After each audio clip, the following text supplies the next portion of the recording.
Is this thing on? Yeah? Okay.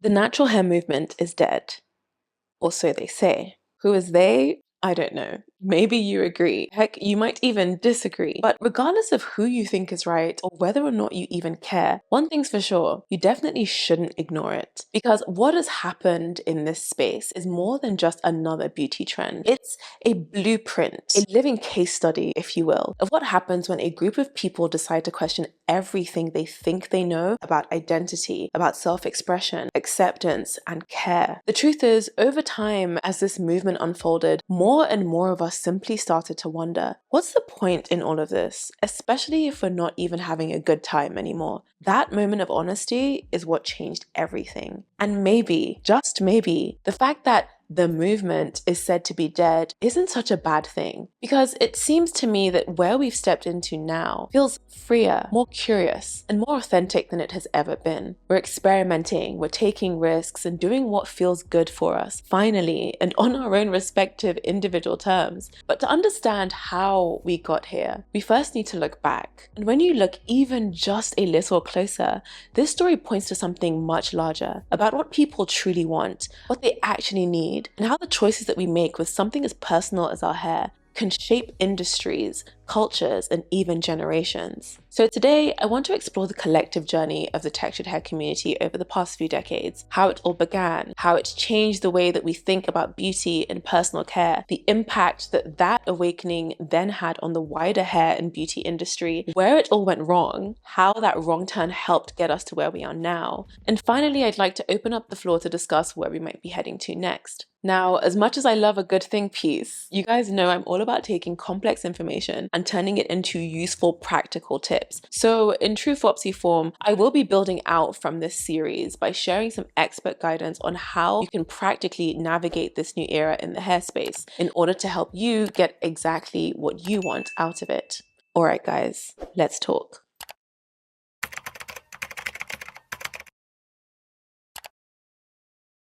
Here, at the British Colonist Club, we met a hair expert who does permanent waving in reverse. Her clients are all Africans. They're born with a permanent wave. But do they like it? They're women, aren't they?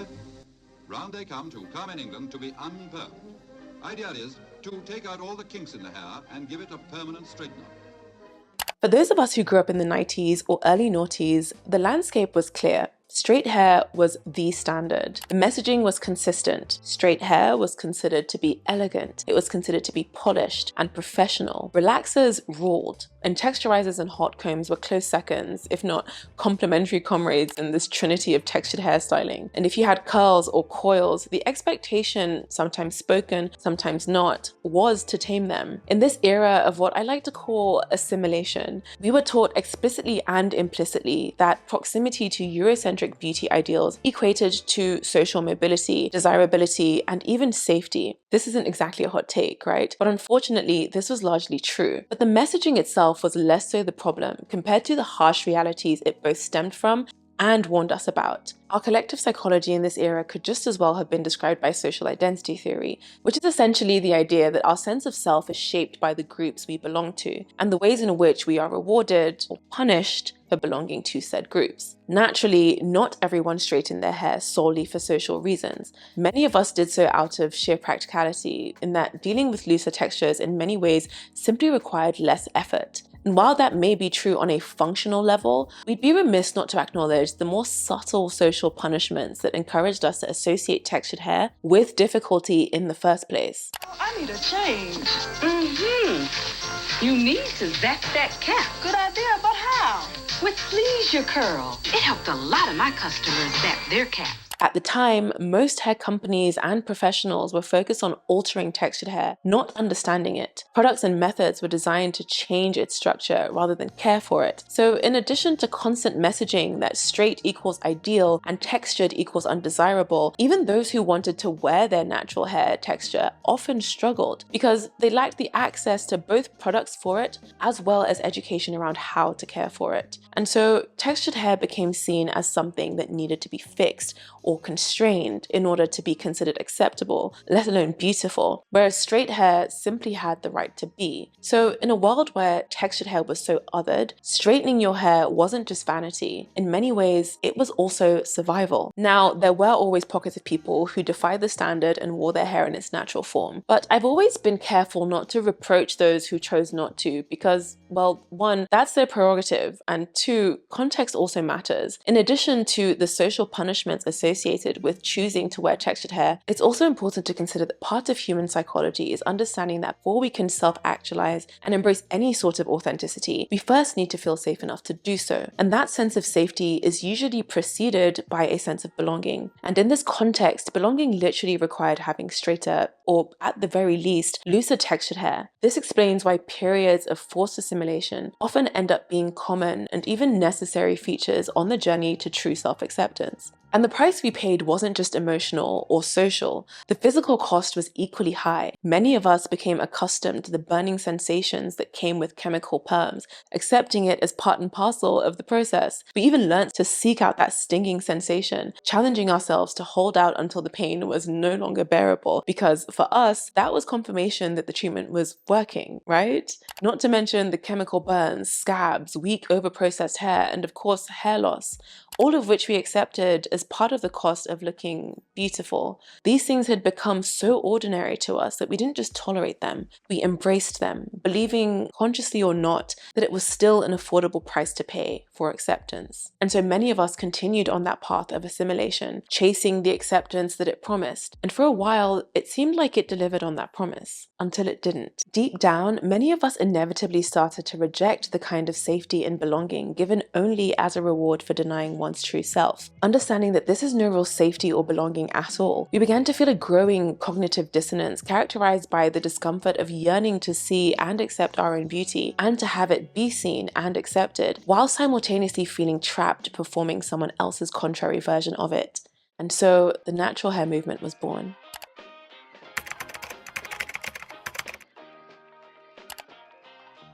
The early to mid-2010s saw the natural hair movement in full bloom, and boy, was it a time to be alive. We were curious, excited, and in many ways, some might even say rebellious. We were rejecting decades of social and, mind you, chemical conditioning and rediscovering what our hair actually looked and felt like. For some, it was literally the first time seeing their natural hair texture since having it chemically straightened in childhood, well before they were even old enough to know what was happening. And as it had been for many in previous generations, once again, textured hair became an associate of politics, pride, and power. Wearing fluffy, coily, and curly hair was unsurprisingly used as a symbol of resistance and defiance against systems that still sought to oppress and suppress blackness for centuries. In this era, many saw that oppression take a new form through the harmful chemicals found in products marketed to Black people. This led to growing concerns and anger around the realization that not only was this community being coerced into altering and in doing so subtly devaluing their authentic selves, but they were simultaneously being bamboozled into doing so using products and methods that would literally harm their health and well-being.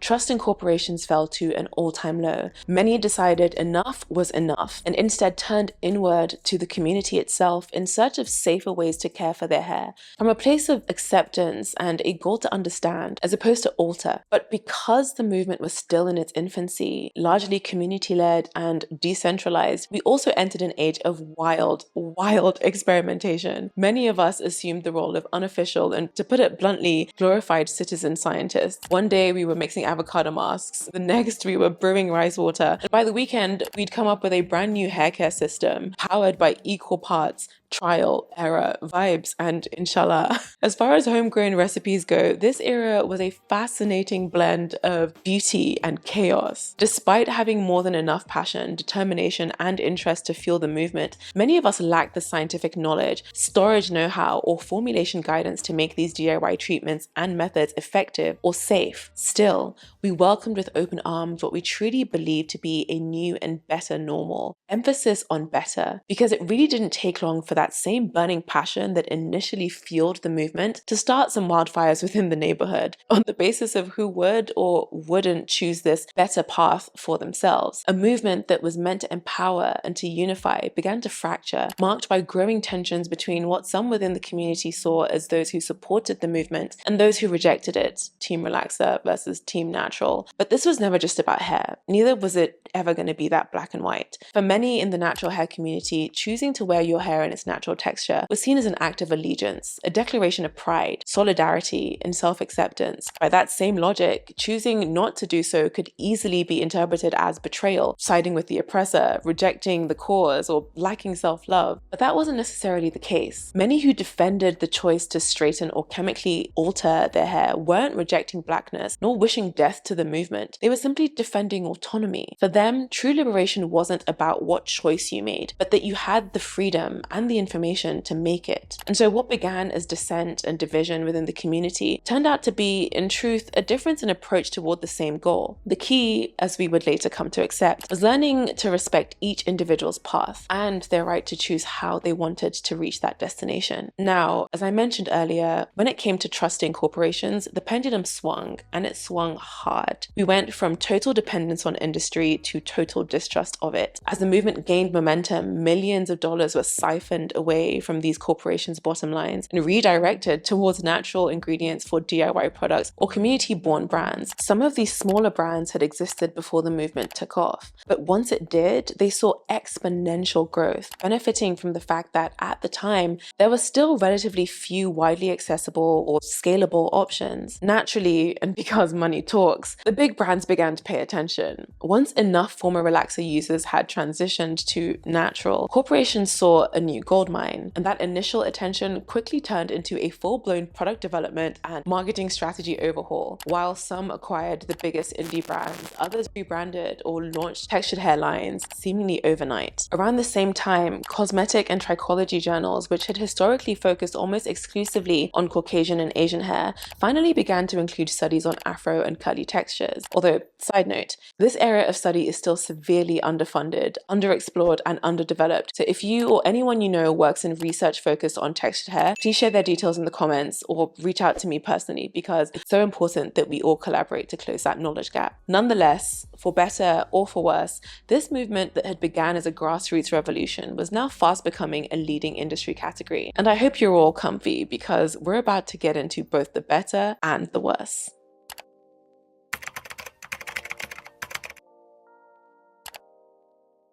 At this point, we may have freed ourselves from past subjugation, but in many ways, we were still lost. We'd spent years stripping away anything we believed to be harmful and investing impressive amounts of time and money and more time and more money into relearning our hair. But when it came time to cash out on that investment, many of us felt frustrated, or at best not completely satisfied with the results. I know we all remember trying those endless YouTube tutorials only to end up looking like glorified Cynthia dolls. Yeah, we were all in that group chat. Granted, some more than others, but we were all firmly in that chat. And you know what? That's okay. At the same time as all of this, in a bid to stay true to the movement, we began to over-index on natural ingredients, sometimes to the point of obsession, refusing to use anything that quite literally didn't grow from the ground. And of course, there's nothing inherently wrong with that. It is, after all, what our ancestors did for the bulk of human history. Where it gets tricky, however, is when natural becomes the only criterion, when products are chosen solely because they've never seen the inside of a lab, with little consideration for whether they actually meet your hair's needs or how effectively they do so. It becomes even less ideal when this stance is paired with demonizing anything remotely synthetic or chemical, even if it's more appropriate, effective, or safe. Meanwhile, for those of us not keen on DIY, the market was exploding. Suddenly, there were hundreds, if not thousands, of ready-to-use products marketed specifically to people with afro, coily, and curly textures. More often than not, these companies relied on trending buzzwords and clever marketing in order to lure in consumers who at the time were none the wiser and took them at their word, or whatever words they printed on the label. The reality was that because this area was so comparatively understudied, bar a few exceptions, many of these companies were just as new to the textured hair space as we were. Many took existing base formulations and tweaked them, often by removing and or adding ingredients based solely on how well or poorly they were trending within the community online, with the focus being more on how marketable the product could be than whether the results were actually better for textured hair or not. The truth is, the companies probably needed as much education as the community did. The difference being, they had enough marketing budget and strategy to mask it. Before long, a familiar dissatisfaction crept in.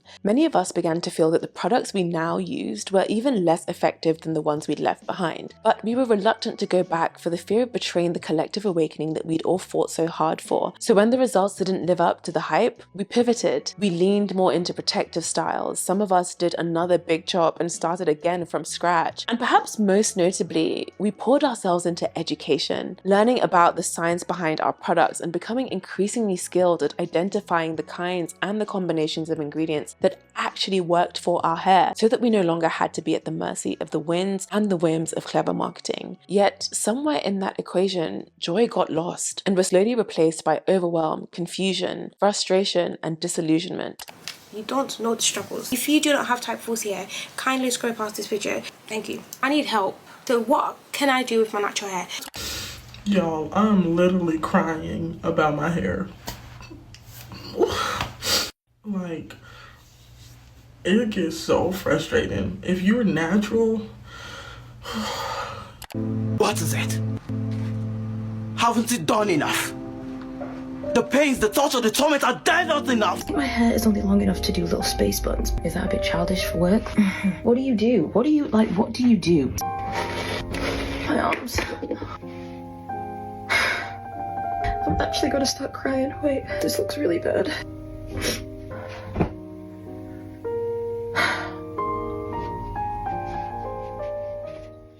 We had become faithful and skilled caretakers of our hair, but rarely gave ourselves permission to truly be beneficiaries of it. Our newfound freedom became defined by discipline, rules, guilt, and, of course, fatigue. It almost started to feel like we had come full circle, trading one form of control for another, going from I must assimilate to I must have perfect natural hair, where sadly even that ideal was steeped in discrimination, where the gold standard of good natural hair wasn't about celebrating the full spectrum of texture, but favoring a very specific Euro-adjacent kind. New era, different script, unfortunately, same pressure. Eventually, the burnout set in, forcing us to ask the honest question: what is the point of all this? Especially if I'm not even enjoying it. And that one question, that marked the beginning of a new era, a quieter revolution, perhaps, but certainly no less powerful.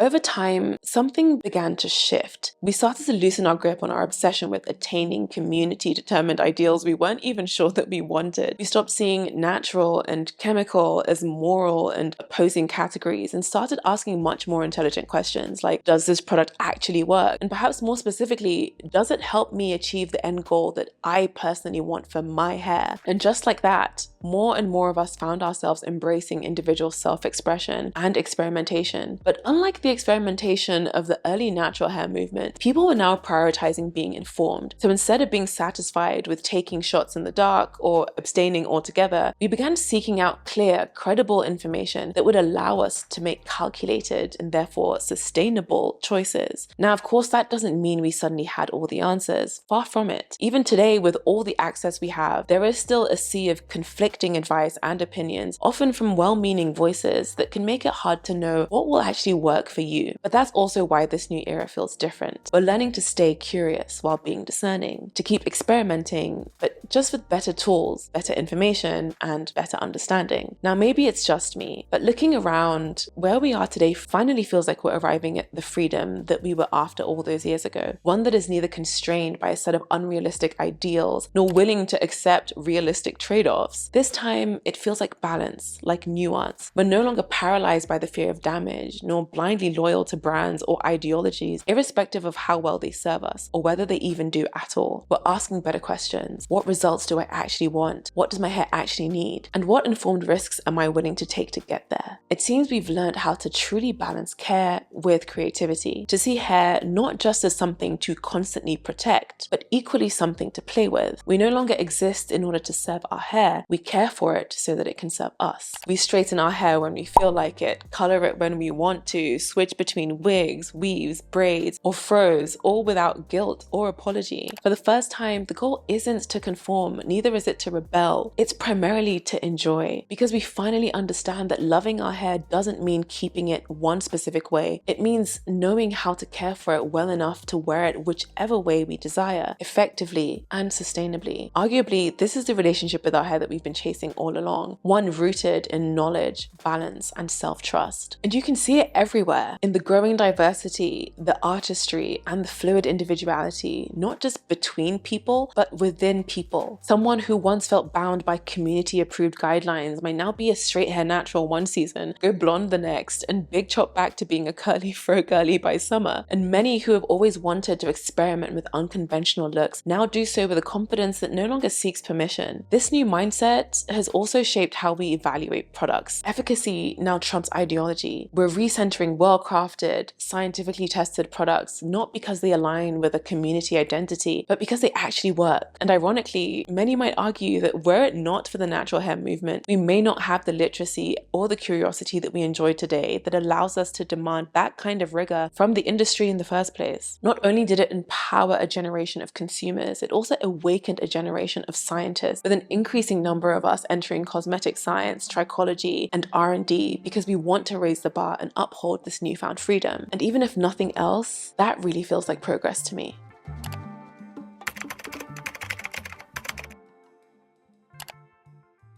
We also can't talk about this journey without acknowledging its global dimension. For a long time, the movements and trends we saw worldwide were heavily influenced by the African American experience, which makes sense given its global cultural power. But the more the internet connected us all, the more something beautiful happened. Exchange. African countries, of course, already had rich existing hair traditions, from Fulani braids to Didi of the Yoruba people or to Tuareg threading. So as global black hair culture reached Africa, it wasn't replacing, it was merging. And over time, we began to see a dynamic two-way exchange, African aesthetics and practices influencing the diaspora, and the diaspora in turn influencing Africa. Even ingredients became cultural ambassadors: West African shea butter, chebe from Central Africa, Rasul clay from North Africa, and even kupasu from Brazil, who similarly also gave us most of the keratin treatments and smoothing systems we use today as softer, more controlled, safer alternatives to relaxers. Today, the textured hair landscape is a global tapestry, a potpourri of heritage, innovation, and shared artistry.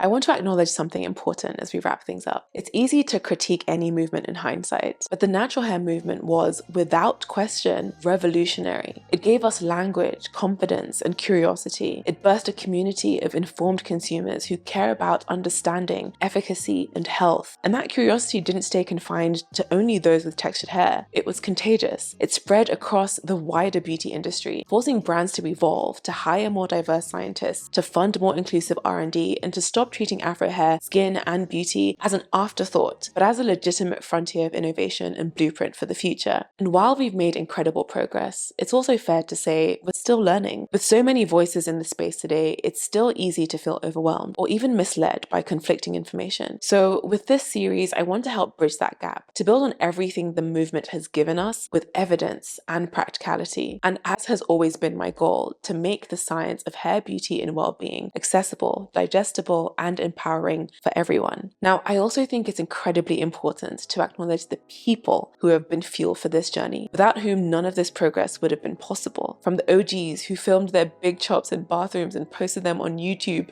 mind you, in 480p, long before content creation was even a thing, solely in the hopes that it just might encourage and spark boldness in someone watching, to the founders who built brands from their kitchen tables, and the stylists who consistently created and learnt new techniques in order to continue to support and grow alongside us, to the scientists and educators who continue to connect beauty with biology, chemistry, physics, or even psychology, and not least of all to those of us who at some point or the other have shared a tip, product recommendation, or word of encouragement with a friend or family member offline. This journey was never driven by one person. It was built by millions of small acts of courage, of curiosity, and care. So I'd like for us to do something really special. If someone has played a role in your hair journey, whether they're a creator, a brand, a stylist, or a loved one, I want you to tag them in the comments and give them their flowers so that they know everything that we're enjoying now as a collective was shaped by their contributions. Because whether you believe the movement is dead or not isn't really the point. This was never just about one movement or even just about hair. It was about what can happen when a community engages carefully and honestly to steer its own evolution in order to create a more suitable reality for more people, for themselves, for those beside them, and for those who will come after them. And given the work that it took to get here, internally as individuals and externally as a collective, I'm confident that we will continue to steer with that same grace, diligence, and ingenuity as we shape subsequent chapters, not only in hair, but in any space where science, well-being, and identity intersect. Though entirely unplanned, I must say that it does feel beautifully full circle that this conversation is happening as we close out Black History Month, a time dedicated for reflection and celebration, because perfectly embodying the journey of Black people, this story also stands as living proof of our long-standing legacy of creating beauty out of complexity.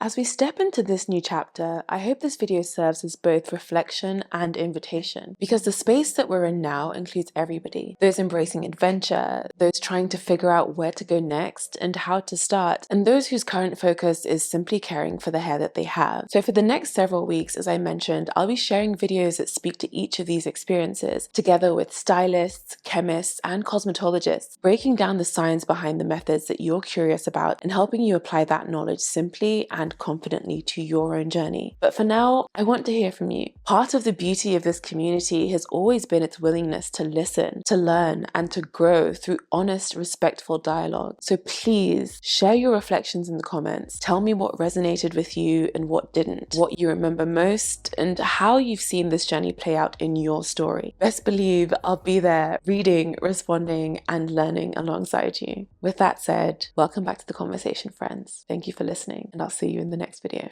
Bye-bye.